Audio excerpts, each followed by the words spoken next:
Hi there, this is Jennifer. Welcome to Crafting in Carrollville.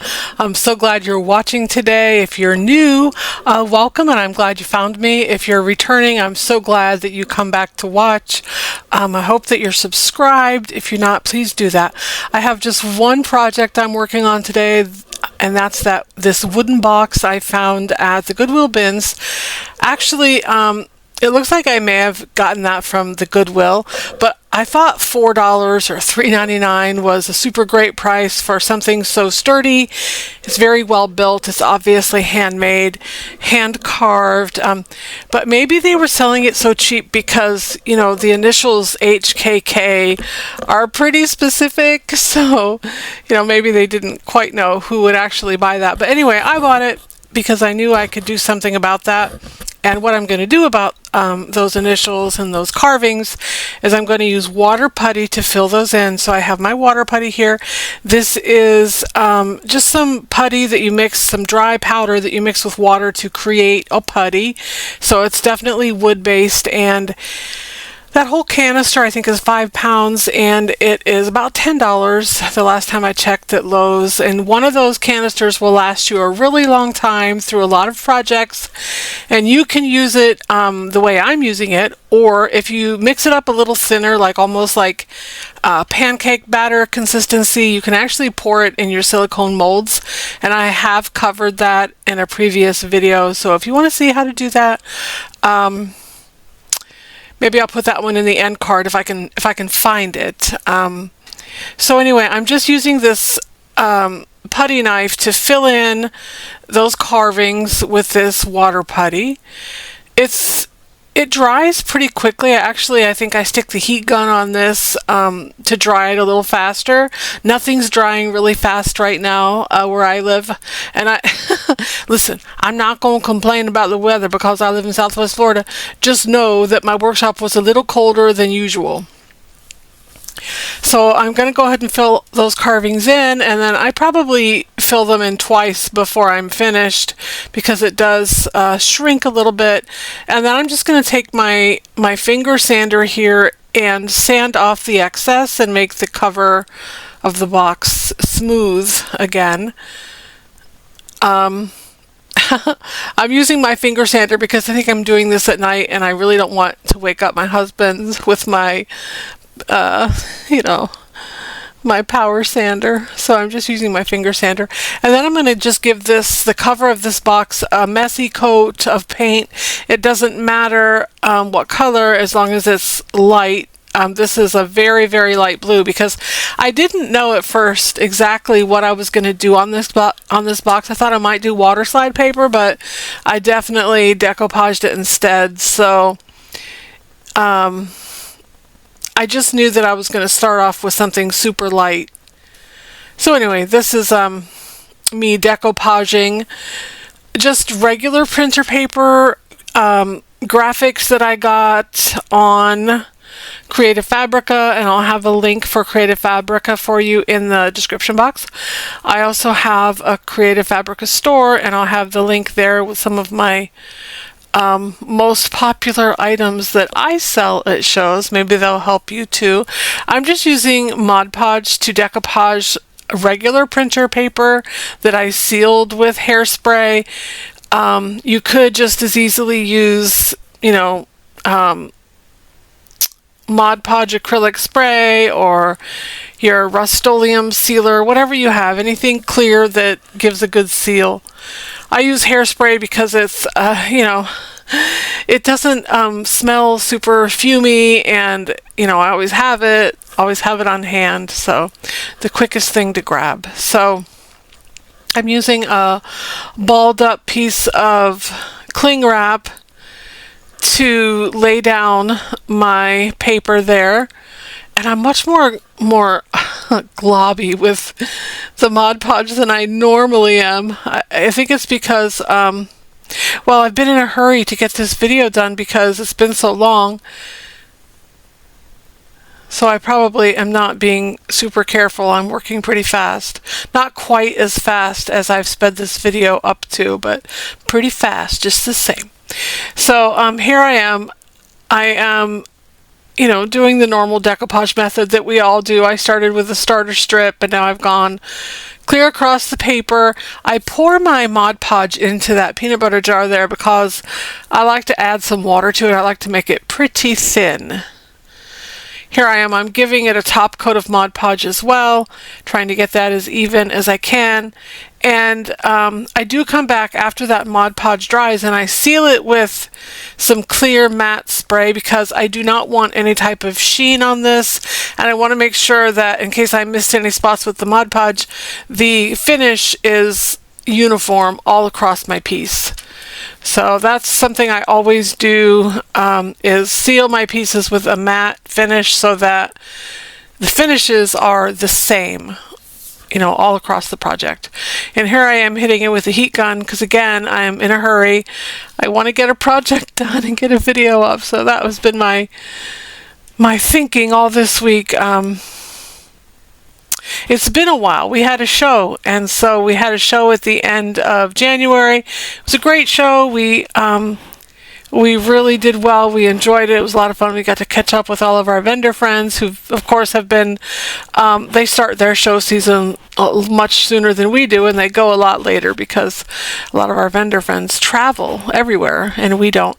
I'm using my finger sander here to sand those edges away, the excess away from the edges. And you do that by just sanding away from the edges so that you're not tearing the paper up in a way that you don't want to anyway. And I'm not really too worried about if I do rough up those edges a little bit because I am going to finish those with an antiquing wax anyway. I couldn't find any of the right grit sandpaper in my strips, so I used one of my big ones from my power sander.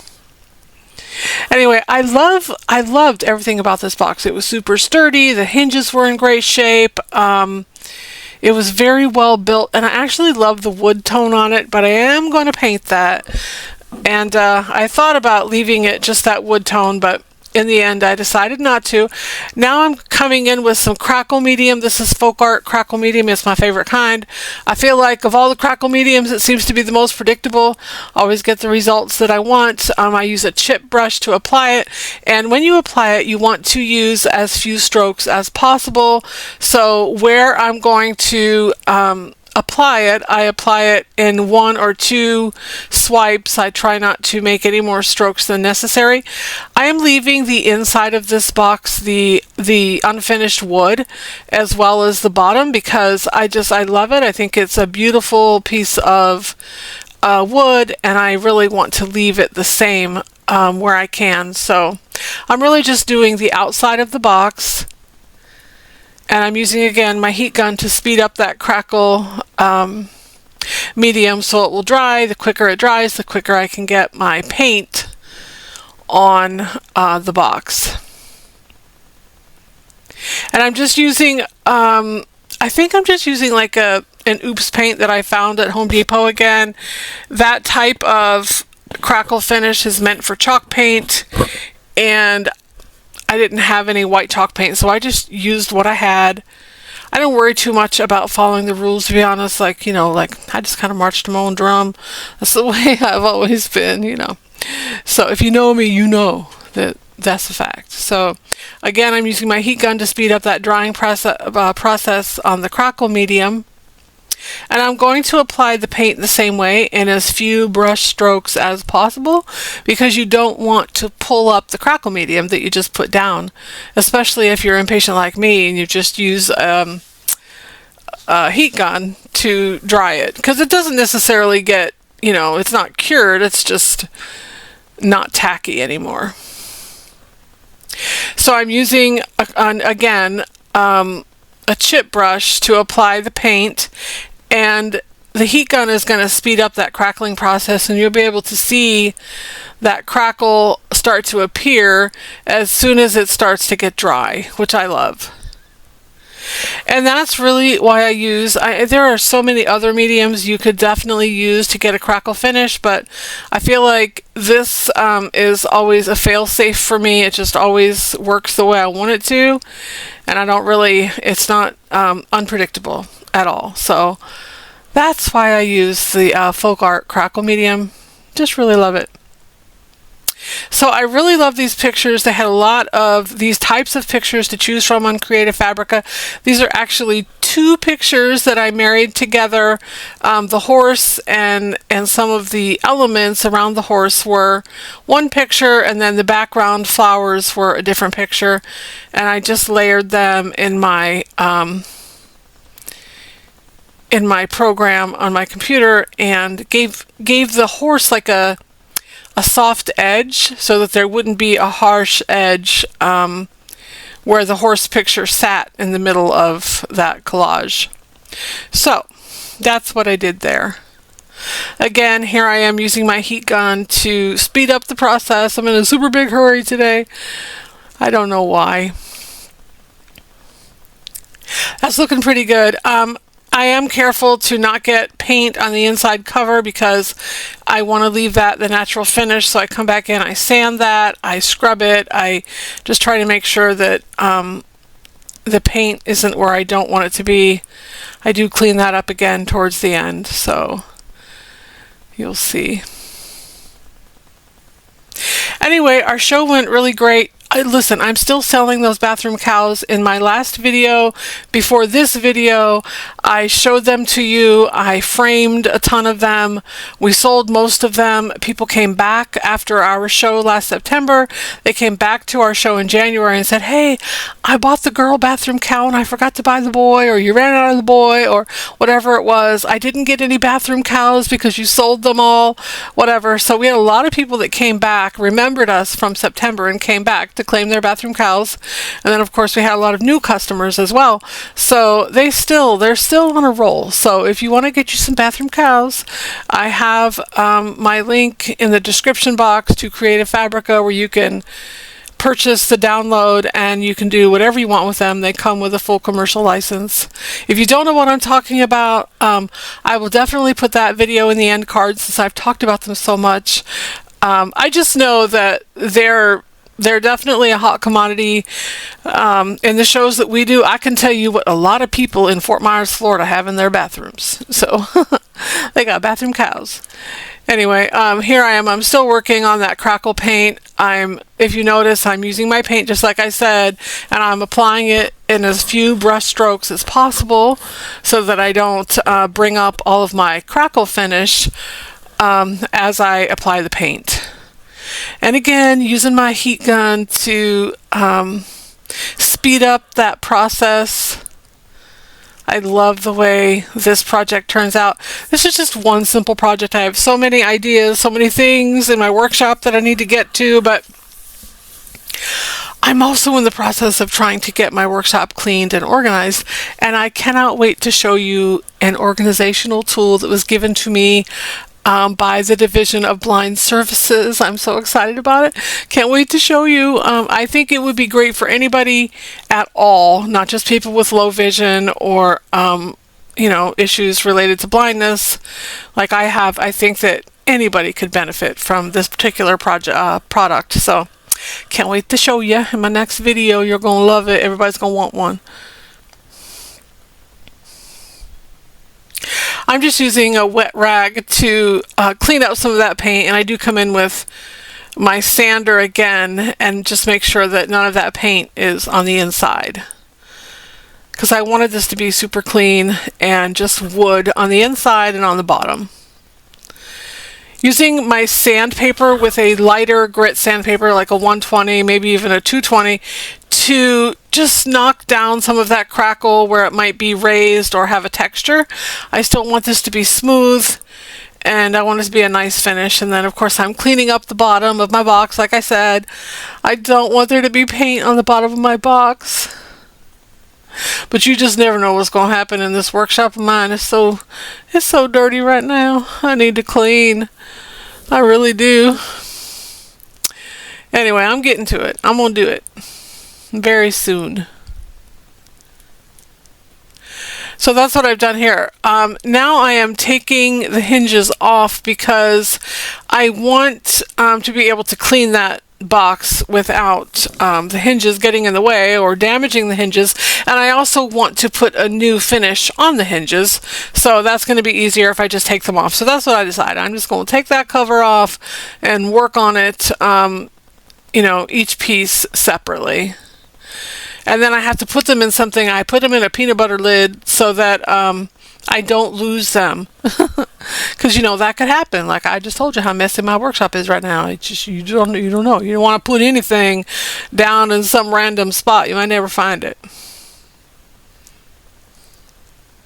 And that happens. Like, you know, it happens when I'm crafting all the time. It happens when we have shows. It just happens. And then you just come back and clean it up, and it happens all over again. Like, I don't think we can help it. I'm sanding off all the extra paint that I don't want in places. I'm sanding off any high points, or, you know, just smoothing the texture of that paint. First of all, it was a super thick paint, which I like. When I do a crackle finish, I do try to apply the paint really thick so that I don't have those extra strokes that we talked about. So I'm using one of those microfiber cloths that is kind of got a great texture to it. It's kind of rough, especially when you get it wet, and that's taking the paint off just like I want it to. You see I have white paint all over my hands. My husband asks me all the time, why do I have white paint everywhere? And I said, because Dan, I told you I'm going to put my logo on everything. And my logo is white paint, apparently. Because you know, like it's everywhere. See that mold, that IOD mold right there? I was going to add that and make a frame around the horse. That was my original idea, but the format wasn't right. It just wasn't going to work out, so I decided on something else instead. I have some cheap molds from Amazon or Temu or wherever I got them, so I'm going to use them instead, and here they are. I'm using Resin, and I will have a link for you in the description box if you want to take a look at that. I find that it's cheaper than the resin I was using, and significantly cheaper actually. And it's the same formula. You mix, you know, part 1 and part 2 in equal amounts, stir it for about 30 seconds, and then pour it into your molds. Again, these are just cheap molds from Temu or Amazon, someplace like that. And it takes about 10 minutes to set up, as you know. Maybe a little longer when it's a little chilly out. So it was a little chilly out these last few days, so it did take a little longer to set up. I love these key molds. There's a lock in this one, and also a few different types of keys in another one. And you'll see as we go that I do. Okay, yeah, that's the key one that I'm pouring into right now. I love how my little key set turns out, my skeleton keys. Now, I had to update my camera or my tablet that I use to control my camera or something. So I didn't get to show you myself demolding these or painting them. I painted them with some bronze paint out in the backyard. Spray painted them, and then if I missed any spots or I just want a deeper, richer color, I used rub and buff on them. And then to bring back out all those details and the high points, I hit them with some gold rub and buff, and I think that was the perfect finishing touch. I absolutely loved the way these embellishments turned out, and the keys. I love the keys. I have some original, like, vintage skeleton keys, and I actually love these so much better. They're resin, so they're lightweight, but man, they're pretty. So, again, I think I got them on Amazon or I got them from Temu. I'm not sure which, but there they are. I always like to use a glove when I do rub and buff, because I absolutely hate the way it doesn't just sit on your skin. It actually it's hard to get off your skin. So I do like to wear a glove when I do rub and buff.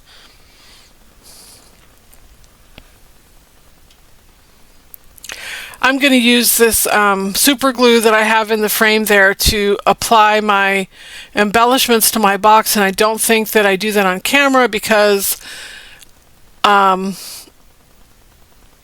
because I was waiting for my camera to update, and I didn't have time to wait to start filming again. But just look at those keys. I think those turned out, I just think they're so rich and pretty.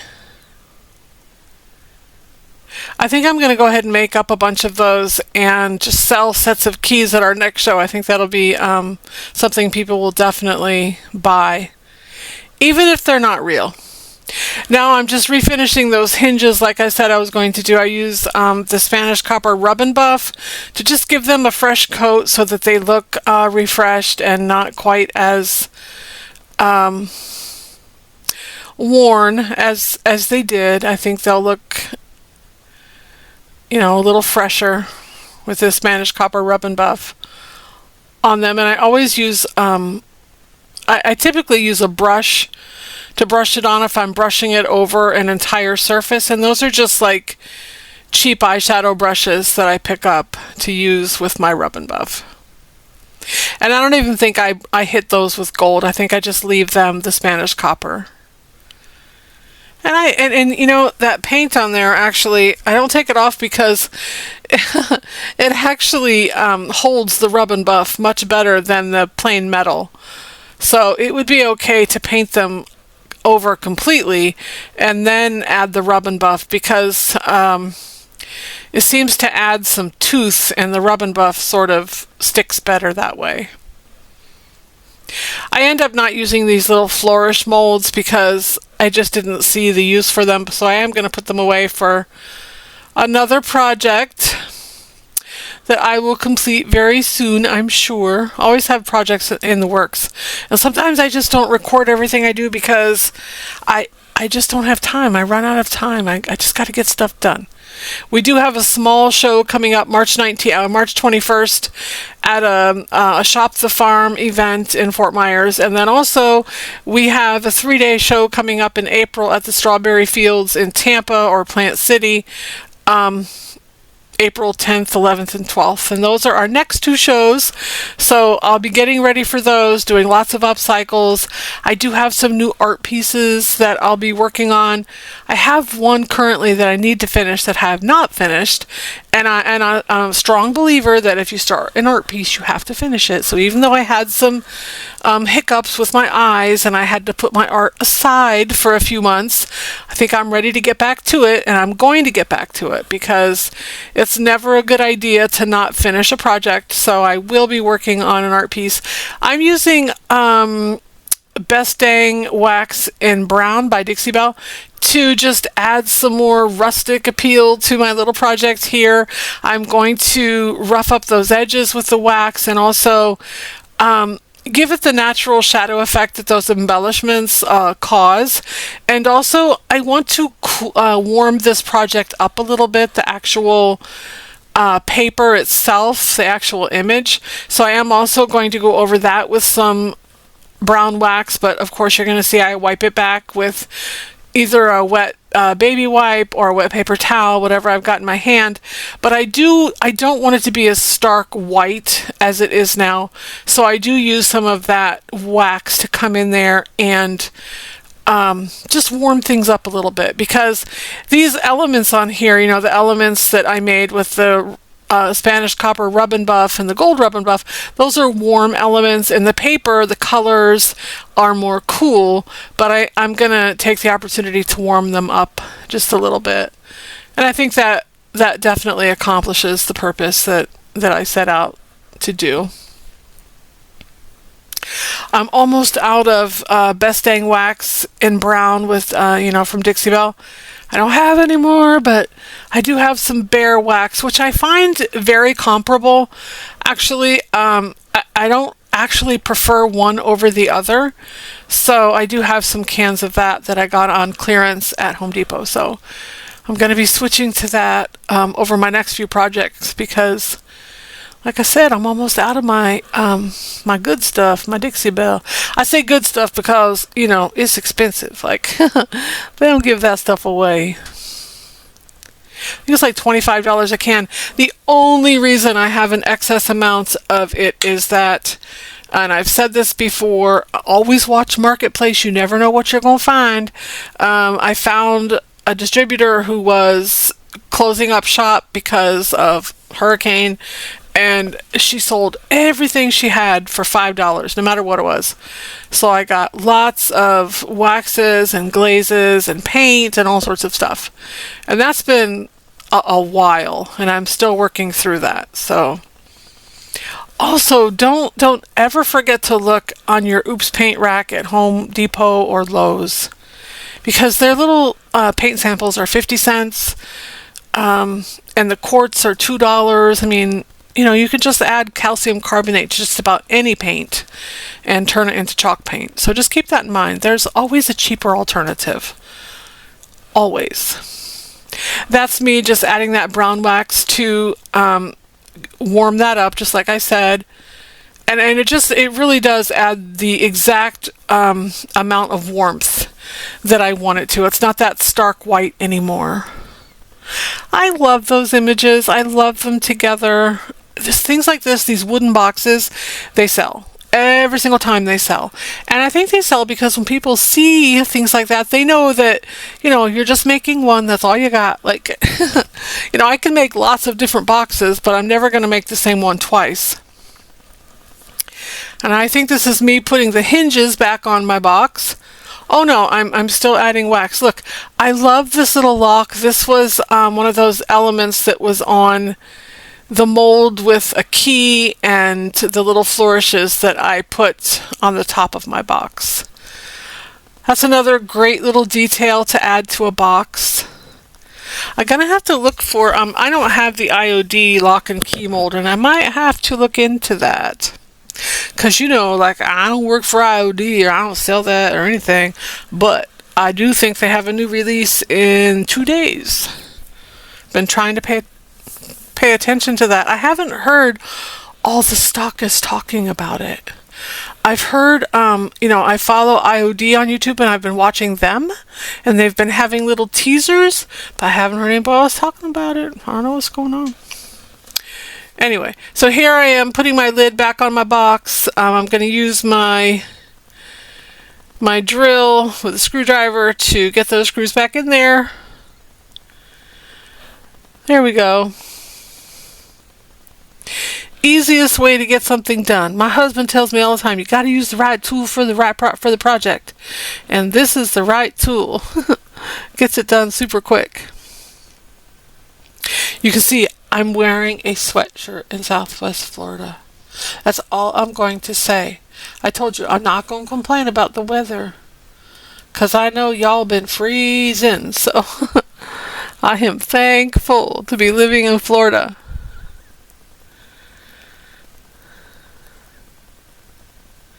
There we go. We are just about done with our project here.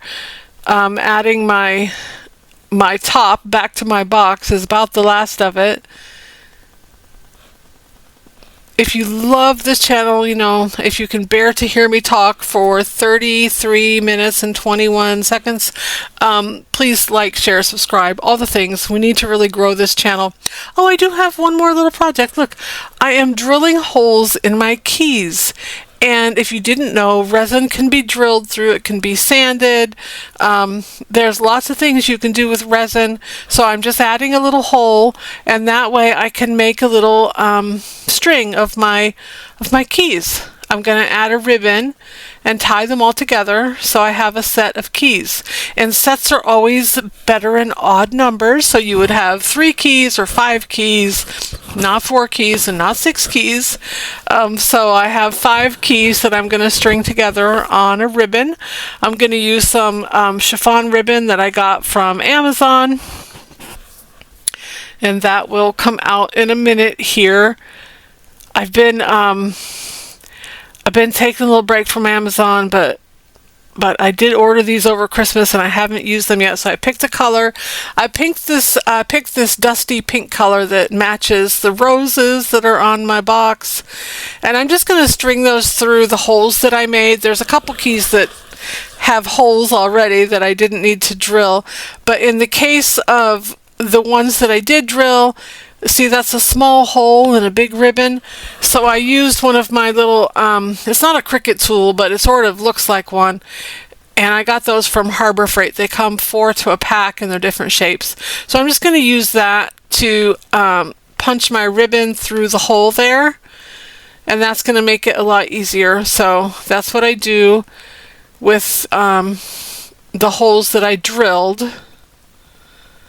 I really love this little project. I think these little key things are such a big deal. Like, I love them so much, especially with the chiffon ribbon, because it's just the exact amount of delicate and elegant. It's just so pretty. I love the whole French country, shabby chic vibe. Like, if I had my way and I lived in my single days, everything was shabby chic. Now, I'd rather have my husband than anything shabby chic, I'll say that. But not that he would mind so much, because, he doesn't mind some of the girly stuff around. It doesn't bother him. And you know what? I don't mind, his fishing, hunting, stuff.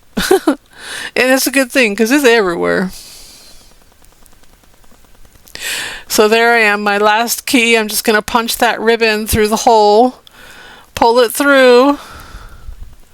Eventually I'm going to get it. I'm going to keep trying.